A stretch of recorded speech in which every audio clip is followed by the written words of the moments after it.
नमस्कार दोस्तों, आप सभी का एमजीएम एकेडमी यूट्यूब चैनल में स्वागत है।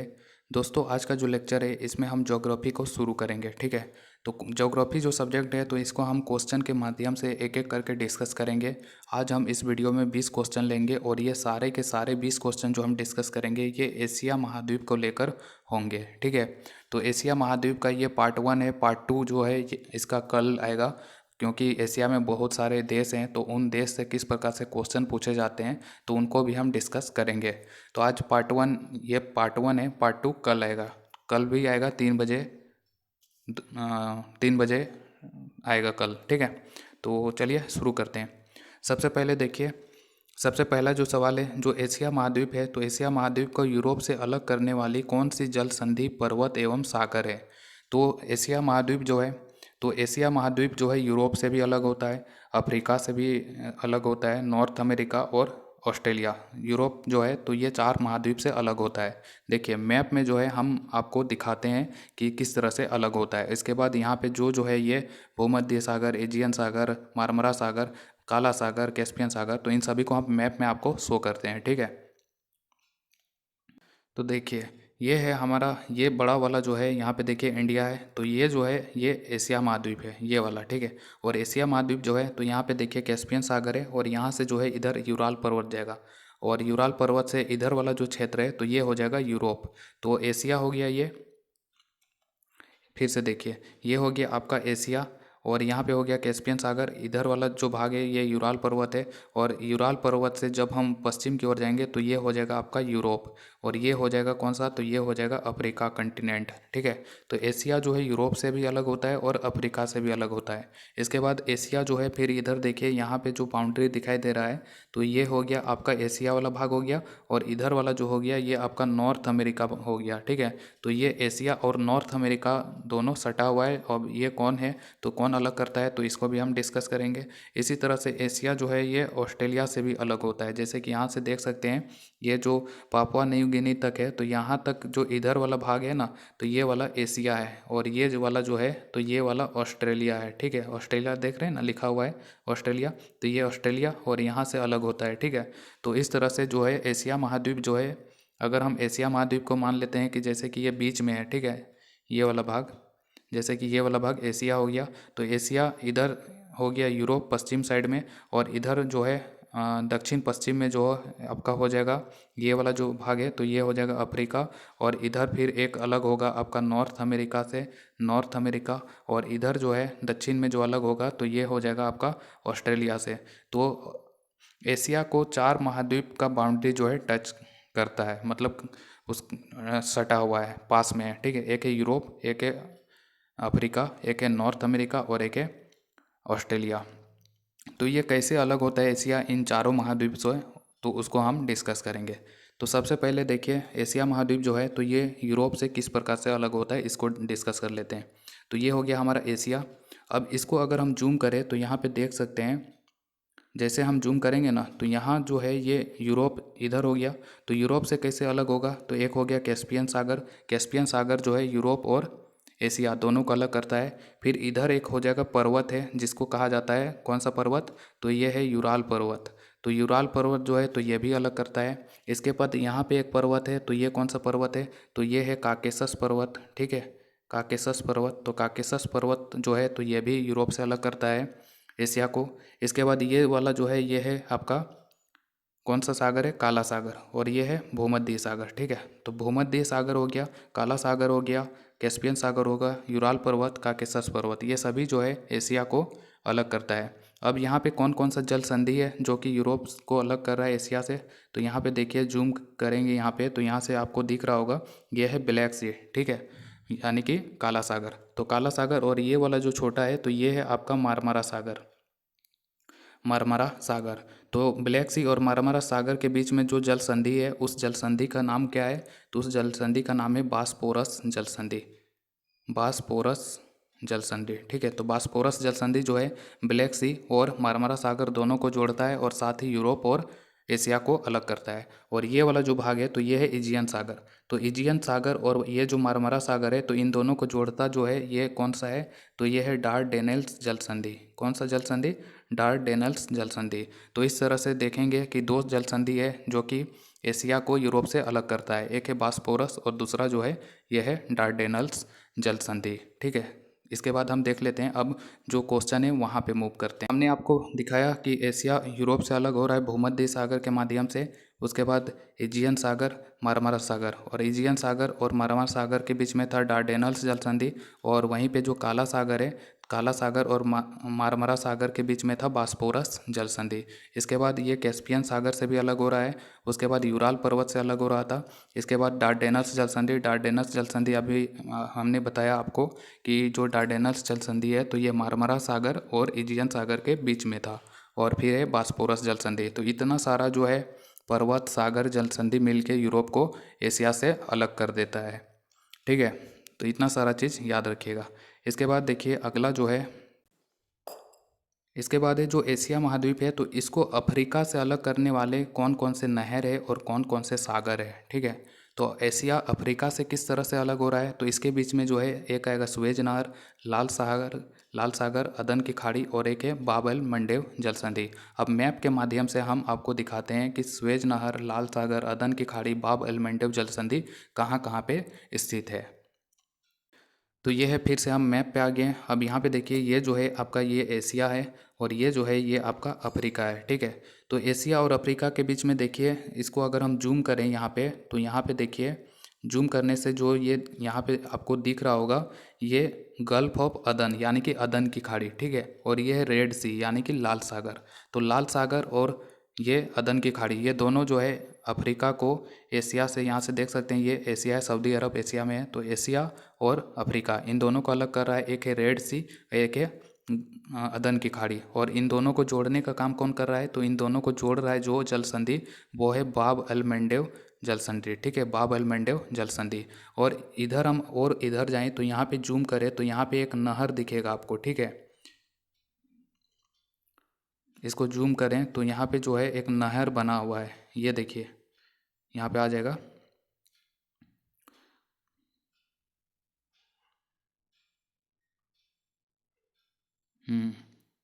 ये देखिए यहाँ पे जो है तो यहाँ से होके सुएज नहर पास हो रहा है। ठीक है, तो सुएज नहर जो है, तो सुएज नहर को अगर हम देखें, इसको थोड़ा जूम आउट कर लेते हैं तो यहाँ पे देख सकते हैं कि ये वाला जो भाग है तो ये है आपका भूमध्य सागर। ठीक है, भूमध्य सागर। और ये वाला कौन सा भाग है, तो ये है मेडिटेरेनियन सी यानी कि भूमध्य सागर, और ये हो गया रेड सी यानी कि लाल सागर। और इन दोनों को जोड़ने का जो काम कर रहा है ये है आपका स्वेज नहर। तो स्वेज नहर जो है तो ये एशिया को अफ्रीका से अलग भी कर रहा है और साथ ही मेडिटेरियन सी को लाल सागर से जोड़ने का भी काम कर रहा है। तो ये ध्यान में रखिएगा। तो यहाँ से आपको क्या पता चला, यहाँ से आपको पता चला कि जो ये एशिया महाद्वीप है और ये जो अफ्रीका महाद्वीप है तो इन दोनों के बीच में कौन कौन सा वाटर बॉडी है, भूमध्य सागर है, यहाँ पे लाल सागर है, और यहाँ पे अदन की खाड़ी है जो इसको अलग कर रहा है। और कौन कौन सा जल संधि है, तो एक जल संधि था यहाँ पे बाब एल मंडेव जल संधि जो कि अफ्रीका को एशिया से अलग कर रहा है। और किसको किसको जोड़ रहा है, लाल सागर को और अदन की खाड़ी को। और यहाँ पे कौन सा है, तो ये है भूमध्य सागर, और भूमध्य सागर और लाल सागर को कौन जोड़ रहा है, तो ये स्वेज नहर जोड़ रहा है। तो यहाँ से देखिए कि अफ्रीका से अलग करने वाला नहर कौन है, तो ये है स्वेज नहर। और स्वेज नहर जो है आपका भूमध्य सागर और लाल सागर को भी जोड़ रहा था। इसी तरह से एशिया और अफ्रीका को अलग करने वाला सागर कौन कौन सा हो गया, एक है लाल सागर, एक है अदन की खाड़ी। और इन दोनों को जोड़ने का काम कौन कर रहा है, लाल सागर और अदन की खाड़ी को, तो यह है बाब एल मंडेव जल संधि। इसके बाद है जो एशिया महाद्वीप है तो एशिया को उत्तरी अमेरिका महाद्वीप से जो है अलग करने वाले कौन सी जल संधि है, तो ये कौन सा जल संधि है जो कि एशिया महाद्वीप को उत्तर अमेरिका महाद्वीप से अलग करता है, तो यह है बेरिंग जल संधि। ठीक है, तो कहाँ पे है बेरिंग जल संधि, उसको भी देख लेते हैं। तो ये है, देखिए हमारा देश है या इंडिया, और यहाँ से अगर हम इधर पूरब डायरेक्शन की ओर जाएंगे, उत्तर पूर्व इधर हो गया, उत्तर इधर पूरब हो गया, इधर उत्तर हो गया, तो बीच वाला उत्तर पूरब हो गया। तो उत्तर पूरब की अगर हम मूव करते हैं इस डायरेक्शन में, तो इधर जब हम जाते हैं तो यहाँ पे देखिए ये आ गया आपका, यहाँ पे एक बाउंड्री दिखाई दे रहा है ना, तो यही है आपका बेरिंग जल संधि। इधर हो गया एशिया और इधर हो गया नॉर्थ अमेरिका। नॉर्थ अमेरिका का ये जो है अमेरिका देश का ये जो रीजन है ये है अलास्का, और ये वाला जो रीजन है तो ये साइबेरिया क्षेत्र है, ठीक है। साइबेरिया वाला जो रीजन हो गया ये साइबेरिया रूस का भाग है, और इधर अलास्का है। तो साइबेरिया और रूस को अलग कर रहा है बेरिंग जल संधि ये वाला, और यही जो है एशिया को उत्तर अमेरिका से अलग करता है। और ये साथ में जो है दो वाटर बॉडी को जोड़ने का भी काम कर रहा है। इधर हो गया पैसिफिक सी यानी कि प्रशांत महासागर है, और इधर जो है ये है कहलाता है आपका चुकची सागर, ठीक है। तो चुकची सागर को प्रशांत महासागर से जोड़ने का भी काम कर रहा है ये आपका बेरिंग जल संधि। तो याद रखिएगा कि एशिया को जो है उत्तरी अमेरिका महाद्वीप से अलग जो करता है यह है बेरिंग जल संधि, और बेरिंग जल संधि चुकची सागर और प्रशांत महासागर को जोड़ने का भी काम कर रहा है। इसके बाद ये देखिए जो एशिया महाद्वीप है, तो एशिया महाद्वीप को ऑस्ट्रेलिया महाद्वीप से कौन सा जल संधि अलग कर रहा है? तो ये कौन सा जल संधि है? तो ये है आपका टॉरस जल संधि। टॉरस जल संधि जो है तो एशिया को अफ्रीका से अलग करने का काम करता है टॉरस जल संधि। तो टॉरस जल संधि कहाँ पे है? तो ये हमारा देश है भारत, और यहाँ से अगर हम दक्षिण पूरब की ओर जाएंगे, दक्षिण पूरब ये वाला रीजन है, तो यहाँ पे देखिए यहाँ पे आपको दिख रहा होगा पापुआ नई गिनी, और ये है ऑस्ट्रेलिया। तो यहाँ पे जो है यही है आपका टॉरस जल संधि। तो पापुआ नई गिनी के ऑस्ट्रेलिया से अलग जो कर रहा है तो ये है आपका टॉरस जल संधि। और टॉरस जल संधि जो है तो ये आपका इधर इधर वाला जो रीजन है ये है आराफुरा सागर, ठीक है। तो आराफुरा सागर को जो है आपका जोड़ने का काम कर रहा है, आराफुरा सागर को जोड़ रहा है ये। तो यहाँ पे जो आपका टॉरस जल संधि है, इधर इधर वाला जो वाटर बॉडी है ये आपका कहलाता है कोरल सागर, ठीक है। कौन सा? ये कहलाता है कोरल सागर। और इधर वाला जो है ये है आपका आराफुरा सागर, आराफुरा सागर। तो आराफुरा सागर को कोरल सागर से जोड़ने का काम कर रहा है टॉरस जल संधि, और यही जो है ये एशिया को जो है ऑस्ट्रेलिया से अलग भी करने का काम करता है टॉरस जल संधि। अगला जो सवाल है वो है क्षेत्रफल एवं जनसंख्या की दृष्टि से सबसे बड़ा महाद्वीप कौन सा है? तो क्षेत्रफल और जनसंख्या की दृष्टि से जो सबसे बड़ा महाद्वीप है ये कौन सा है? तो ये है एशिया महाद्वीप। एशिया महाद्वीप। देखिए अगर हम क्षेत्रफल की दृष्टि से बात करें तो क्षेत्रफल की दृष्टि से जो सबसे बड़ा महाद्वीप है वो है हमारा एशिया, ठीक है, क्षेत्रफल की दृष्टि से। इसके बाद दूसरे नंबर पे जो है वो है अफ्रीका, और तीसरे नंबर पे जो है वो है नॉर्थ अमेरिका, और चौथे नंबर पे जो है वो है साउथ अमेरिका, और पाँचवें नंबर पे जो है वो है अंटार्कटिका, अंटार्कटिका।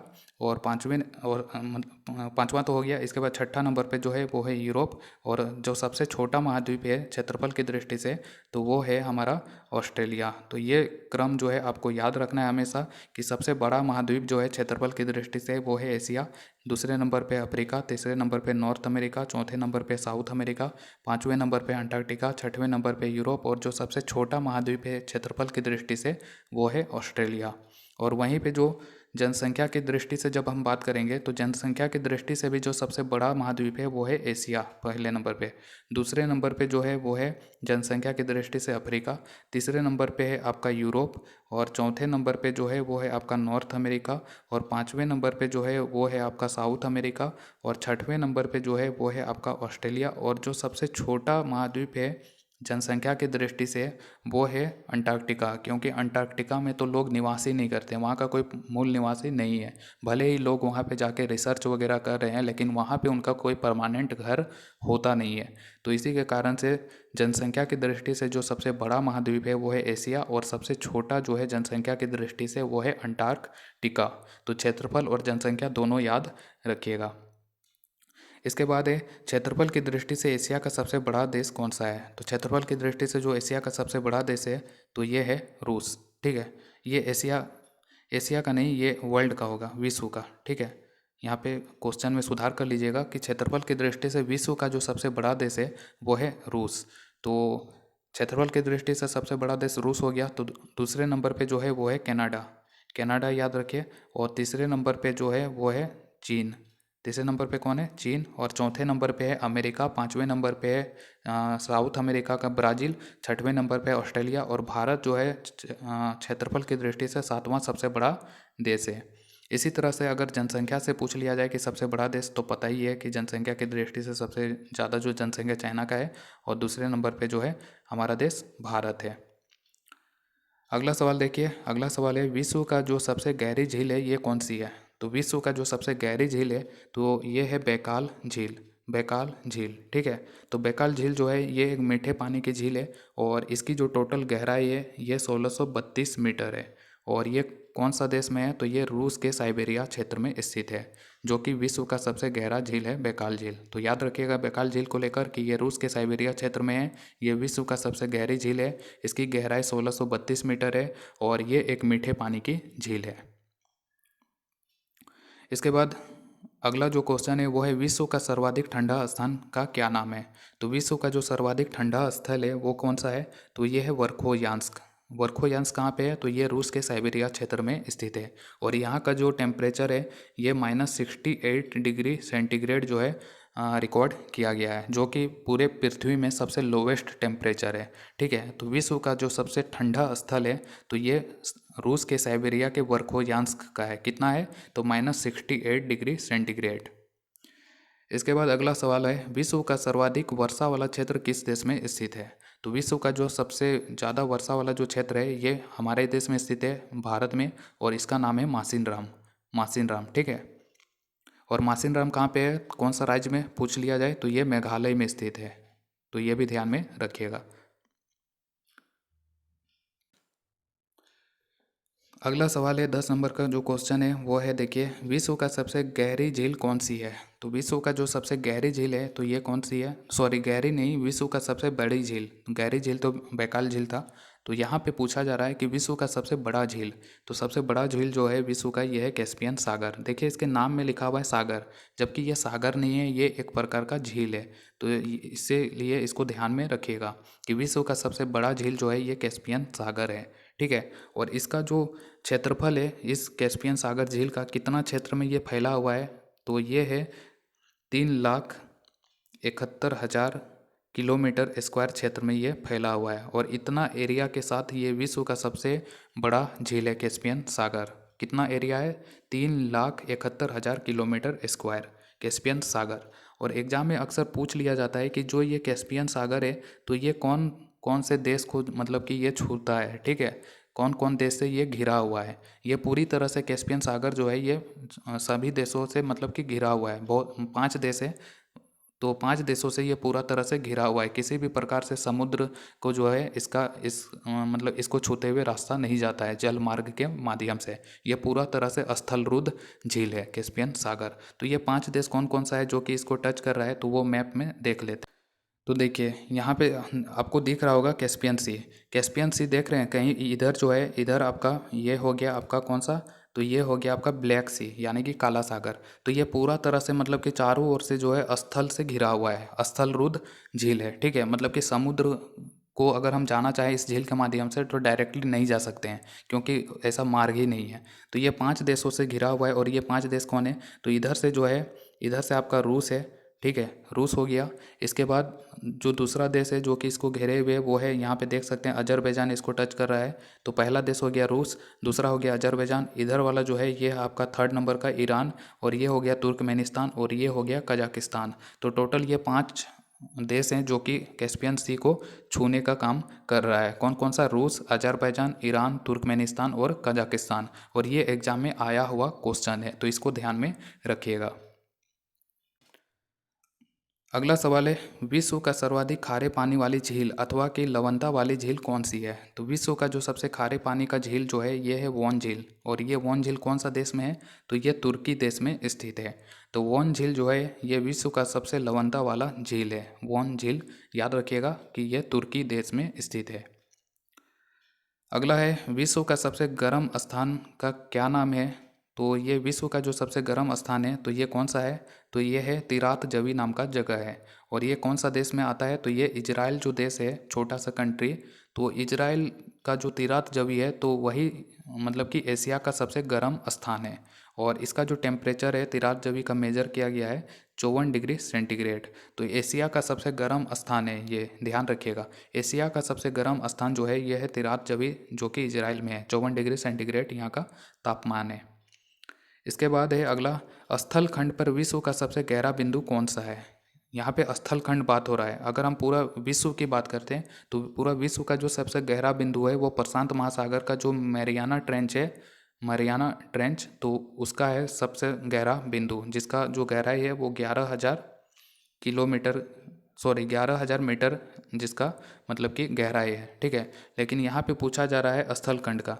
तो स्थल खंड में जो विश्व का सबसे गहरा बिंदु है यह है मृत सागर का। और ये मृत सागर जो है कहाँ पे फैला हुआ है, तो ये जॉर्डन और इजराइल देश है, तो इन दोनों के बीच में स्थित है ये मृत सागर, बाउंड्री में पड़ता है। ठीक है, इजराइल और जॉर्डन के बाउंड्री के में पड़ता है मृत सागर, और यही जो है स्थल खंड का विश्व का सबसे गहरा बिंदु है। और वहीं पे मतलब कि ये स्थल खंड नहीं होता, सिर्फ पूछ लेता कि विश्व का सबसे गहरा बिंदु कौन सा है, तो ये होता मरियाना बिंदु, मरियाना ट्रेंच, जो कि कहाँ पे है, प्रशांत महासागर में, जिसका गहराई है 11,000 मीटर के समथिंग। ठीक है, तो ये ध्यान रखिएगा।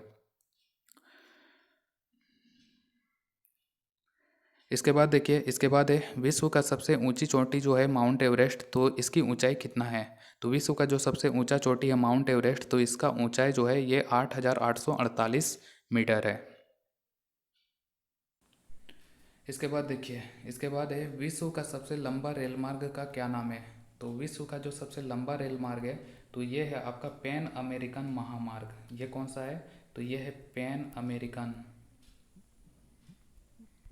तो यहाँ से दो क्वेश्चन जो है आपका कवर हो जाएगा। एक तो हो जाएगा, यहाँ पे पूछा जा रहा है कि विश्व का सबसे लंबा रेल मार्ग, तो विश्व का जो सबसे लंबा रेल मार्ग है यह है पैन अमेरिकन महामार्ग। और ये जो उत्तरी अमेरिका में जो भी देश हैं जैसे कि कनाडा हो गया, अमेरिका, मेक्सिको, तो उनसे होते हुए मतलब कि जो दक्षिणी अमेरिका महाद्वीप है, उत्तरी अमेरिका महाद्वीप और दक्षिणी अमेरिका महाद्वीप, तो उन दोनों महाद्वीप में जो है ये महामार्ग गुजरता है। और इसका जो पैन अमेरिकन महामार्ग है तो इसका नाम जो है इसकी लंबाई के कारण ही गिनीज वर्ल्ड रिकॉर्ड में दर्ज है, क्योंकि इसका जो लंबाई है तो ये है 48,000 किलोमीटर इसकी टोटल लंबाई है। तो विश्व का जो सबसे लंबा रेल मार्ग है यह है पैन अमेरिकन महामार्ग, जो कि उत्तरी अमेरिकन महाद्वीप से होते हुए दक्षिणी अमेरिकी महाद्वीप के देशों तक जाता है। और इसकी लंबाई है 48,000 किलोमीटर, और इसी के कारण से गिनीज वर्ल्ड रिकॉर्ड में इसका नाम दर्ज है पैन अमेरिकन महामार्ग का। और अगर पूछा जाता है यहाँ पे देखिए, विश्व की जगह अगर आपका पूछ लिया जाता है कि एशिया का सबसे लंबा रेल मार्ग का क्या नाम है, तो एशिया का जो सबसे लंबा रेल मार्ग है तो ये होता ट्रांस साइबेरियन रेल मार्ग। और ये ट्रांस साइबेरियन रेल महामार्ग जो है,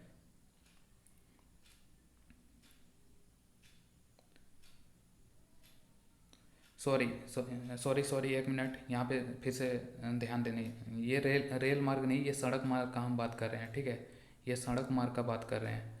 तो ये जो जो विश्व का सबसे लंबा सड़क मार्ग है तो यह है पैन अमेरिकन महामार्ग, जिसकी लंबाई है 48,000 किलोमीटर, और इसी के साथ ये विश्व का सबसे लंबा महामार्ग है और गिनीज वर्ल्ड रिकॉर्ड में दर्ज है। और वहीं पे जो एशिया का जो सबसे लंबा जो सड़क मार्ग है तो वो ये है ट्रांस साइबेरियन महामार्ग, ट्रांस साइबेरियन महामार्ग, और इसकी लंबाई कितना है, तो इसकी लंबाई है 11,000 किलोमीटर। ठीक है, तो यहाँ पे एक सड़क मार्ग है और एक रेल मार्ग है, दोनों की हम बात कर रहे हैं।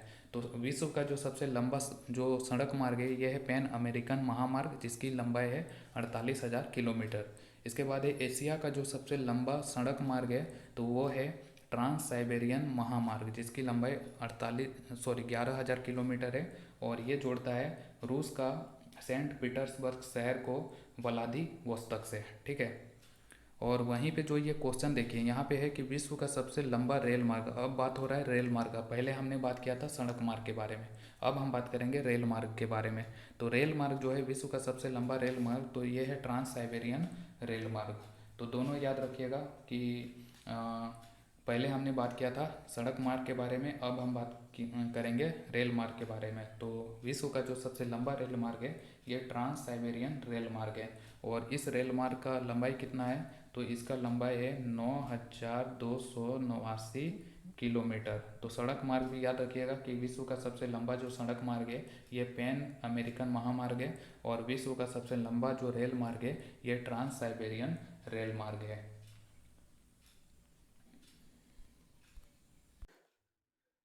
अगला सवाल है कि एशिया की सबसे लंबी नदी कौन सी है। तो जो एशिया महाद्वीप है तो एशिया की जो सबसे लंबी नदी है इसका नाम है यांगसी क्यांग नदी, और ये यांगसी क्यांग नदी जो है तो ये चीन से होके बहती है। ठीक है, इसकी लंबाई जो है 6300 किलोमीटर है। और वहीं पे पूछ लिया जाता है कि विश्व का सबसे लंबी नदी, तो ये कौन सी है, तो ये है नील नदी, जिसकी लंबाई है 6650 किलोमीटर लगभग। ठीक है, तो ये दोनों याद रखिए कि एशिया का सबसे लंबी यांगत्से कियांग नदी है, जो कि चीन से होकर बहती है, 6300 किलोमीटर इसकी लंबाई है। और वर्ल्ड का जो सबसे लंबी नदी है ये है नील नदी, 6650 किलोमीटर इसकी लंबाई है। इसके बाद देखिए, इसके बाद हम यहाँ पे बात करेंगे जो एशिया महाद्वीप है, तो एशिया महाद्वीप के कुछ प्रमुख नदी है जिसके बारे में हम डिस्कस करेंगे। ठीक है, तो ये एशिया के बारे में अब हम नदियों के बारे में पूरे विस्तार में डिस्कस करते हैं। ठीक है, तो देखिए सबसे पहला जो नदी है हमारा वो है जॉर्डन नदी। तो जॉर्डन नदी जो है, यहाँ पे देखिए एक देश है यहाँ पे आपका जॉर्डन, ठीक है, और दूसरा देश है इजराइल। तो जॉर्डन और इजराइल से होके जो है ये नदी बहती है। और यहाँ पे मैंने बताया कि जॉर्डन और इजराइल के बीच में जो यहाँ पे है मृत सागर है, तो इसी मृत सागर में जो है इन दोनों मतलब कि इस जॉर्डन नदी का मुहाना है। ठीक है, तो ये जॉर्डन और इजराइल दोनों से होते हुए बहती है और मृत सागर में ये गिर जाती है। इसके बाद देखिए जो अगला नदी है वो है यहाँ पे देखिए आपका, यहाँ पे एक देश दिख रहा होगा आपको, कहाँ गया, एक मिनट।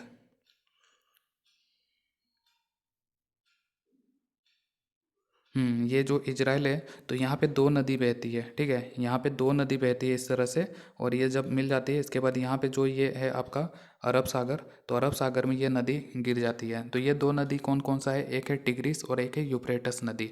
ठीक है, तो जो ये टिग्रिस और यूफ्रेटस नदी है, तो ये दोनों तुर्की में जो यहाँ पे टॉरस पर्वत है, तो टॉरस पर्वत से निकलती है टिग्रिस और यूफ्रेटस। प्राचीन काल में जो है ये जो टिग्रिस नदी है, तो इसको दजला नदी के नाम से जाना जाता था। और जो यूफ्रेटस नदी से, मतलब कि ये जो पश्चिम वाला नदी है ये यूफ्रेटस है, और ये जो पूरब वाला नदी है तो ये है मतलब कि आपका टिग्रिस। ठीक है, ये हो गया टिग्रिस, पूरब में जो है ये है टिग्रिस। और इसी टिग्रिस नदी को जो है पहले दजला नदी के नाम से ये जाना जाता था। और ये जो पश्चिम वाला है तो ये है आपका यूफ्रेटस। ठीक है, शॉर्ट में लिख देते हैं यू। और यूफ्रेटस जो है तो इसको फरात के नाम से जाना जाता था, फरात नदी के नाम से। और यहाँ से सवाल ये पूछा जाता है कि जो ये टिग्रिस और यूफ्रेटस नदी है, तो इसके मुहाने पे कौन कौन सा मतलब कि शहर बसा हुआ है। ठीक है, ये सवाल एग्जाम में पूछा जाता है। तो ये जो टिग्रिस है दजला नदी, तो इसके मुहाने पे जो है इराक का जो राजधानी बगदाद है, बगदाद, तो बगदाद शहर बसा हुआ है। ठीक है, बगदाद। और वहीं पे जो यूफ्रेटस है, तो यूफ्रेटस के मुहाने पे कौन सा शहर बसा हुआ है, तो यूफ्रेटस के मुहाने पे जो शहर है उसका नाम है अल बसरा। अल बसरा, तो ये दोनों शहर का नाम याद रखना है। बगदाद जो है ये टिग्रिस दजला नदी के किनारे है, और जो अल बसरा है तो ये यूफ्रेटस या फरात नदी के किनारे पे स्थित है। और इन दोनों का मुहाना यहाँ पे जो है ये अरब सागर में है। इसके बाद एक नदी है यहाँ पे, दो नदी है, एक है आमू दरिया और एक है सिर दरिया। देखिए यहाँ पे सिर दरिया लिखा हुआ है और एक है आमू दरिया। तो सबसे पहले हम आमू दरिया की बात करते हैं। तो आमू दरिया जो है ये कौन कौन सा देश से होके बहता है, तो यहाँ पे जो ताजिकिस्तान देश है, तो आमू दरिया जो है ये ताजिकिस्तान देश से निकलती है। ताजिकिस्तान देश से होते हुए निकल के ये अफगानिस्तान में प्रवेश करने के बाद ये तुर्कमेनिस्तान होते हुए, उज्बेकिस्तान होते हुए ये अरल सागर, ये जो है अरल सागर, तो अरल सागर में ये गिर जाती है। तो आमू दरिया नदी ताजिकिस्तान से निकलती है, फिर अफगानिस्तान में जाती है, फिर तुर्कमेनिस्तान में, इसके बाद उज्बेकिस्तान में, इसके बाद अरल सागर में ये गिर जाती है। इसके बाद है यहाँ पे सिर दरिया।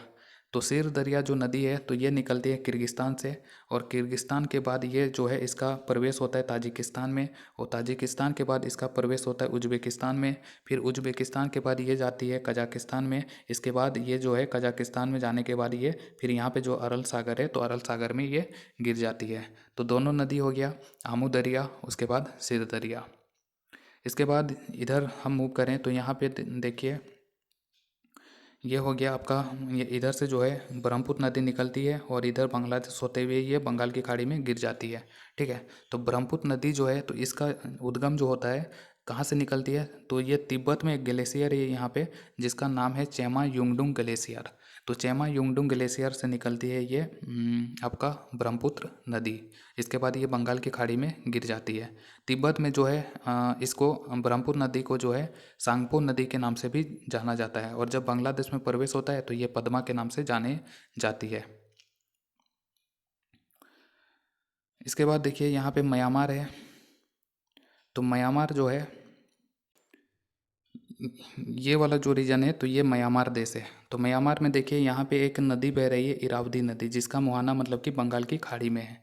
तो ये जो इरावदी नदी है, इरावदी नदी, तो ये म्यांमार की एक बहुत ही प्रमुख नदी है। और यहाँ से देख सकते हैं ये दो नदी से मिलके बनी हुई है। एक है ये माली नदी और दूसरी जो है वो है नामी।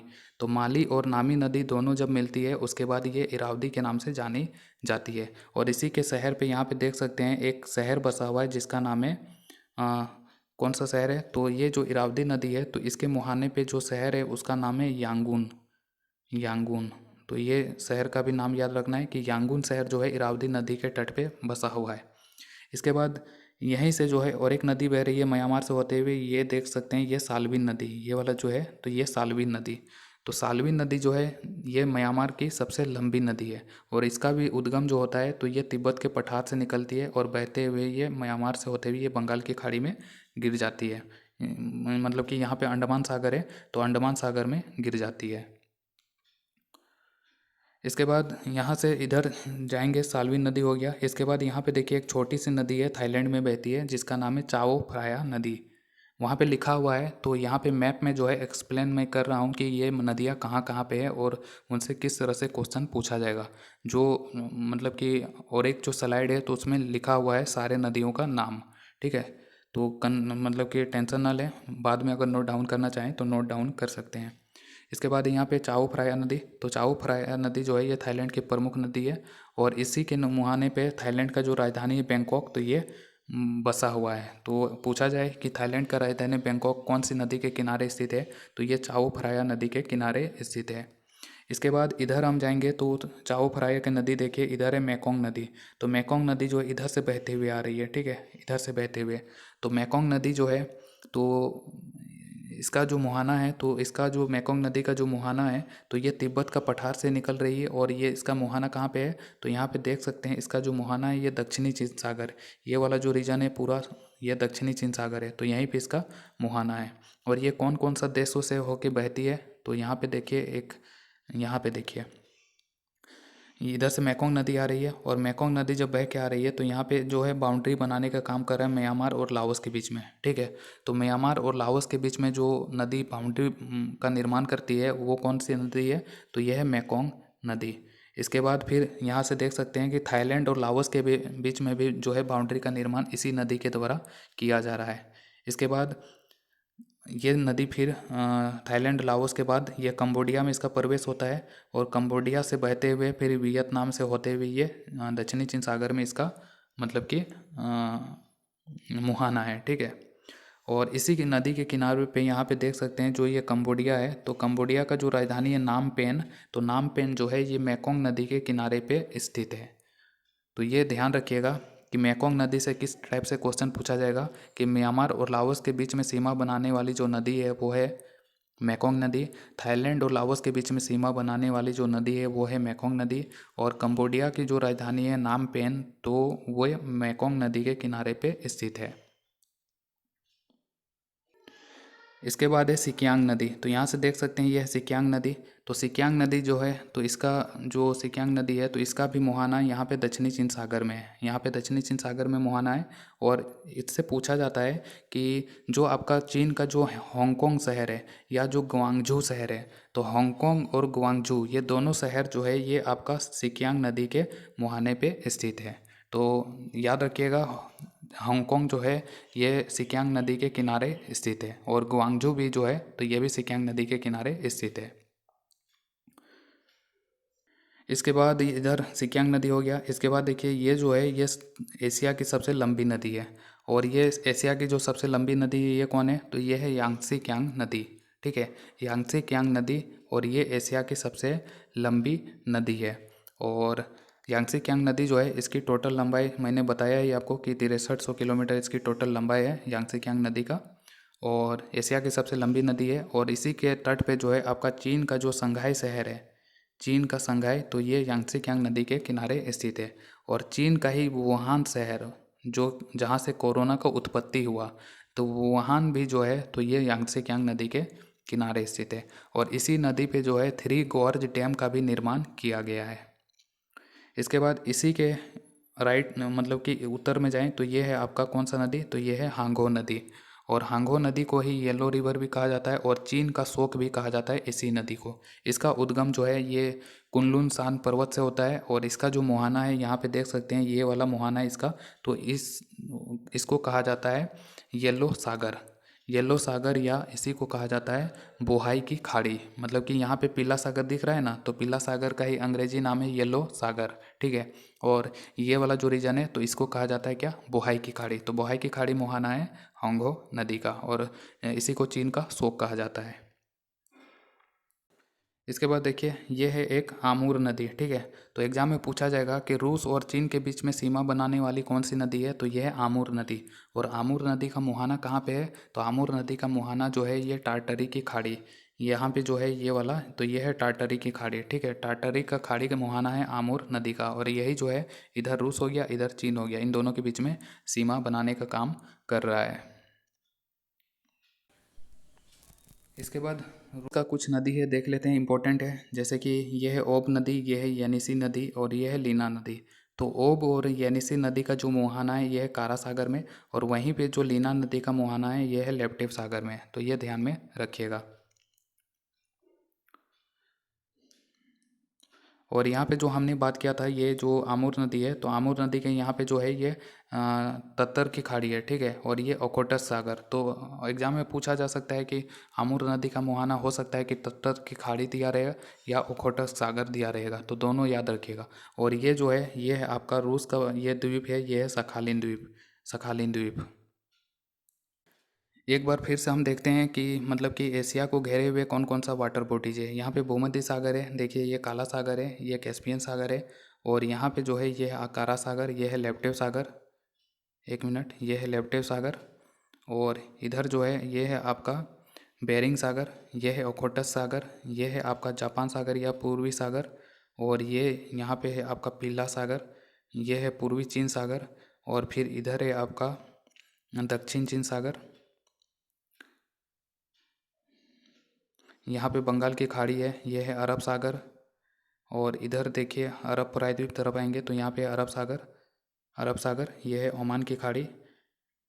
और ये वाला जो है तो ये आपका कौन सा है, तो ये है आपका फोरस की खाड़ी।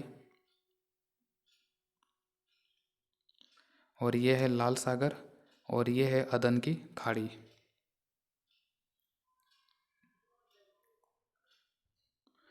तो दोस्तों आज के वीडियो में इतना ही। कल हम एशिया के जो प्रमुख जल संधि है, एशिया का प्रमुख झील कौन कौन सा है और फिर एशिया के कौन कौन से मरुस्थल और मैदान है, तो उनको हम कवर करने का कोशिश करेंगे। तो आज का वीडियो ज़्यादा लंबा हो गया, तो आज हम इतना ही। फिर हम कल एशिया के बारे में और ज़्यादा डिस्कस करेंगे। Thank you.